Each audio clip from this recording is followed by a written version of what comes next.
ഇക്കാര്യത്തിൽ അപകടമുണ്ടായത് ഒരു മലയിടിച്ച് ദേശീയപാത നിർമ്മിച്ച സ്ഥലത്താണ്. ആ മലയിടിച്ചത് ശാസ്ത്രീയമായാണോ? അവിടെ സംരക്ഷണ ഭിത്തികളൊന്നും നമ്മൾ അവിടെ കാണുമ്പോൾ മണ്ണിടിച്ചിൽ നടന്ന ഇടത്തൊന്നും കാണാനേ കഴിയുന്നില്ല.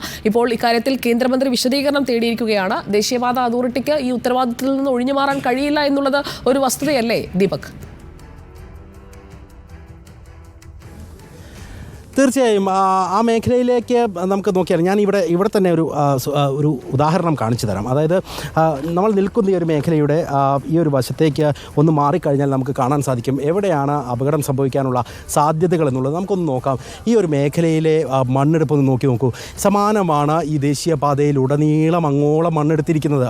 ഒരു ബഞ്ച് കട്ടോ ഒന്നും തന്നെ ഇല്ലാതെ ഇങ്ങനെ കുത്തനെ ഒരു മലം ഒന്നടങ്കം കറക്റ്റായി കട്ട് ചെയ്തുകൊണ്ട് അവിടെ നിന്നും എത്രയോ കണ്ണെത്താ ദൂരത്തോളം അങ്ങനെ മലകൾ ബഞ്ച് കട്ട് ചെയ്യാതെ എടുത്തിട്ടിരിക്കുന്നു. ഇവിടേക്ക് ഈ ദൃശ്യങ്ങളിലേക്ക് കൂടി ഒന്ന് പോയി നോക്കിയാൽ മനസ്സിലാകും എങ്ങനെയാണ് ഒരു അപകടത്തിൻ്റെ സാധ്യത രൂപീകരിക്കപ്പെടുന്നത് എന്നുള്ളത്. ഈ ഒരു മേഖലയിലേക്ക് ഒന്ന് നോക്കിയാൽ ആ ദൃശ്യങ്ങളിലേക്ക് സുബേർ ഒന്ന് നോക്കിയാൽ അറിയാം. ഈ മണ്ണ് ഒലിച്ചിറങ്ങിയിരിക്കുന്നത് കണ്ടോ? സ്വാഭാവികമായും ഇതിൻ്റെ താഴ്വാരത്തുള്ള മണ്ണ് താഴേക്ക് പതിച്ചു കഴിഞ്ഞു. ഇനി മുകൾ ഭാഗത്തുള്ള മണ്ണ് ഇടിഞ്ഞു വീഴാനേ ഉള്ളൂ. ഈ റോഡ് ഇപ്പോൾ പൂർണ്ണാർത്ഥത്തിൽ തുറന്നു കൊടുത്തിട്ടില്ല. പക്ഷേ തുറന്നു കൊടുത്തു കഴിഞ്ഞാൽ എന്തായിരിക്കും സാധ്യത? ഈ ഒരു മേഖലയിൽ ഒരു വാഹനം പാർക്ക് ചെയ്യുകയാണെങ്കിൽ, അത് ചെറിയ വാഹനങ്ങളൊക്കെ ആണെങ്കിൽ സ്വാഭാവികമായും അതിൻ്റെ മേലേക്ക് ഈ മണ്ണൊക്കെ ഇടിഞ്ഞു വീഴാനുള്ള സാധ്യത അത്രത്തോളമുണ്ട്. ഇതേ രീതിയിലാണ് ഈ IRB കമ്പനി ഈ ദേശീയപാതയുടെ നിർമ്മാണത്തിൽ ഉടനീളം മണ്ണെടുപ്പ് നടത്തിയിരിക്കുന്നത് എന്നുള്ളതാണ്. ഇത് താരതമ്യേന ഒരു അത്ര കണ്ട് ഉയരം ഇല്ലാത്ത ഒരു മലയടിവാരമുണ്ട്. അതേസമയം തന്നെ ഇവിടുന്ന് അങ്ങോട്ട് കടന്നു പോകുന്ന പാതയിൽ പലയിടങ്ങളിലായി ഇതിനേക്കാൾ ഉയരത്തിലുള്ള,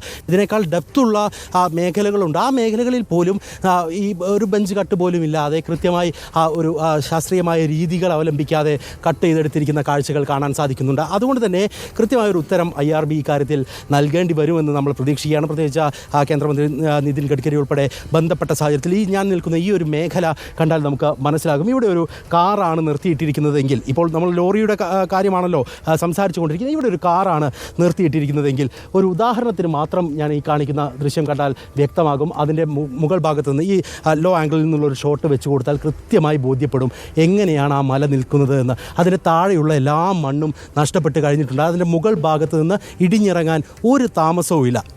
ഇതിന് സമാനമായ രീതിയിൽ ഒരു ദേശീയപാത പ്രവൃത്തി ചെയ്തു വെക്കുന്നത് എന്തിൻ്റെ അടിസ്ഥാനത്തിലാണ് എന്ന് ചോദിച്ചാൽ ഒരു പക്ഷേ അതിന് ഉത്തരം നൽകേണ്ടത് IRB ആണ്. ആ ഉത്തരം കൃത്യമായി ദേശീയപാത അതോറിറ്റിക്ക് തേടാൻ കഴിയുമോ, അത് തേടുമോ? അക്കാര്യത്തിൽ ഇപ്പോൾ ഒരു FIR ഇട്ടിട്ടുണ്ട് എന്നാണ് പറയുന്നത്. ആ FIRന് അപ്പുറത്തേക്ക് ഏതെങ്കിലും നടപടി ഇത്തരത്തിൽ ഭീമൻ കമ്പനികൾക്കെതിരെ ഉണ്ടാകുമോ എന്നുള്ളത് സംബന്ധിച്ചുള്ള വ്യക്തത വരേണ്ടതുണ്ട്. എത്ര മനുഷ്യജീവനുകളാണ് ഇങ്ങനെ അശാസ്ത്രീയമായി അല്പം ലാഭത്തിന് വേണ്ടി, എളുപ്പത്തിന് വേണ്ടിയുള്ള ഇത്തരം മണ്ണെടുപ്പുകളിലൂടെയൊക്കെ നഷ്ടപ്പെടുത്തുന്നത് എന്ന് ചോദിച്ചാൽ അതിന് ഉത്തരം പറയേണ്ടത് ഇത്തരത്തിൽ എളുപ്പത്തിൽ ജോലികൾ പൂർത്തിയാക്കി കടന്നു പോകുന്ന കമ്പനികളാണ് എന്ന കാര്യത്തിൽ തർക്കമില്ല. ഇതിപ്പോൾ കേവലം ശിരൂരിൻ്റെ മാത്രം അടിസ്ഥാനത്തിലല്ല, നമ്മുടെ കേരളത്തിൽ പോലും ഇപ്പോൾ പലയിടങ്ങളിലും പ്രവൃത്തി നടക്കുന്ന, പ്രത്യേകിച്ച് കൊയിലാണ്ടി കുന്നിയോറ മലയൊക്കെ നമ്മൾ കണ്ടതാണ്. മണ്ണിടിച്ചിൽ ഇപ്പോഴും തുടർന്നുകൊണ്ടിരിക്കുന്ന മേഖലയാണ്.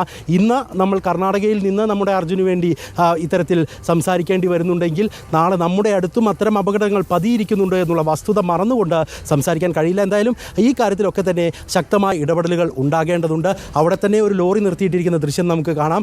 ഇത് പക്ഷേ ഇപ്പോൾ ഇടിഞ്ഞതല്ല, കുറച്ച് നാളുകൾക്ക് മുൻപ് ഇടിഞ്ഞ മണ്ണാണ്. അതിനപ്പുറത്ത് അവർ കൃത്യമായി അവർക്ക് ധാരണയുള്ളത് കൊണ്ട് നിർത്തിയതാണ്. ആ മേഖലയിലേക്ക് മണ്ണ് വരില്ല എന്നുള്ള ബോധ്യം കൊണ്ട് നിർത്തിയതാണ്. എങ്കിൽ പോലും ഇങ്ങനെയൊക്കെയുള്ള കാഴ്ചകൾ നമുക്ക് ഈ മേഖലയിൽ നിന്ന് തന്നെ കാണിച്ചു തരാൻ സാധിക്കുന്നുണ്ട്. സമാനമായ കാഴ്ചകൾ നമ്മുടെ അടുത്ത്, നമ്മുടെ ഇടങ്ങളിൽ തന്നെയുണ്ട്.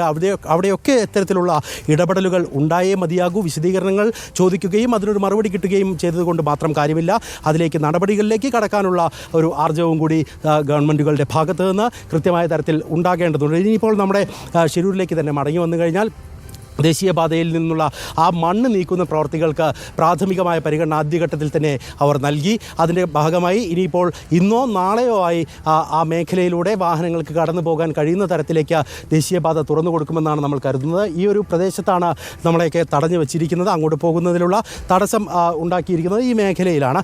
ഇവിടെ നിന്ന് കിലോമീറ്ററുകൾ ദൂരത്തേക്കാണ് ട്രക്കുകൾ ഇപ്പോൾ അവിടെ കുടുങ്ങിക്കിടക്കുന്നത്. അവർക്ക് ഈ പാതയിലൂടെ തുടർന്ന് സഞ്ചരിക്കാൻ കഴിയാത്ത രീതിയിൽ 9 ദിവസമായി വാഹനങ്ങളെല്ലാം തന്നെ കുടുങ്ങിക്കിടക്കുന്ന സാഹചര്യം ഉള്ളത്. ഇനിയിപ്പോൾ അധികം വൈകാതെ തന്നെ അവിടുത്തെ മണ്ണ് നീക്കം യാഥാർത്ഥ്യമായ സാഹചര്യത്തിൽ ഈ വാഹനങ്ങൾ അതുവഴി കടത്തിവിടും.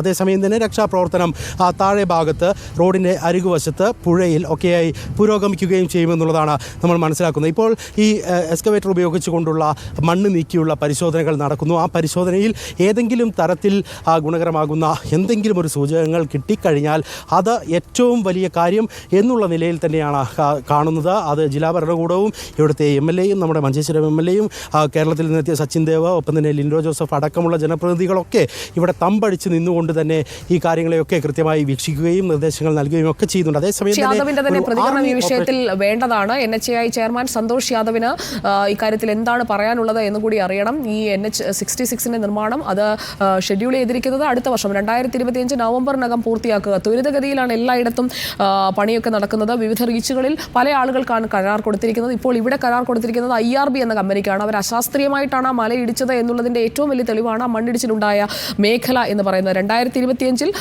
പണി പൂർത്തിയാക്കണം. 2025 നവംബറിൽ കംപ്ലീഷൻ എന്നതാണ് വിവിധ കരാർ കമ്പനികൾക്ക് കൊടുത്തിരിക്കുന്ന കരാറിൽ പറയുന്നത്. അപ്പോൾ കേരളത്തിൽ കാസർഗോഡ് തലപ്പാടി മുതലുള്ള റീച്ചുകളുണ്ട്. അതിൻ്റെ വിശദാംശങ്ങൾ നമുക്ക് പ്രേക്ഷകരിലേക്ക് എത്തിക്കാം. എല്ലായിടത്തും ഈ പാത നിർമ്മിക്കുമ്പോൾ ഒരു മനുഷ്യജീവൻ പോലും പൊലിയാതെ സുരക്ഷിതമായ യാത്രയാണ് നമ്മൾ ഉറപ്പാക്കേണ്ടത്. അതിനുള്ള സംവിധാനങ്ങൾ ഒരുക്കിയിട്ടില്ലെങ്കിൽ അതിന് കേന്ദ്ര സർക്കാരും ദേശീയപാത അതോറിറ്റിയും ഒക്കെ മറുപടി പറഞ്ഞേ പറ്റൂ.